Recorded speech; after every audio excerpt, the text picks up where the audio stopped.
me after Nana Kufuor no me nhyɛ da nje amanyoni ni biem because ono nko ani obi a me hyɛ da ye se me ginidi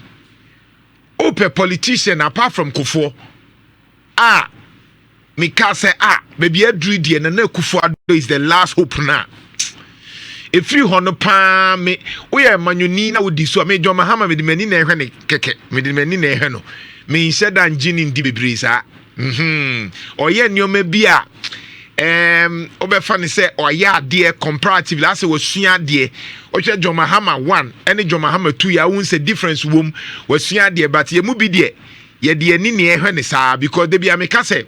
amanyofo de after 2 years pepe no ma sha ase edi nsemhunu Nhyira FM 104.5 after 2 years pepe amanyoni bia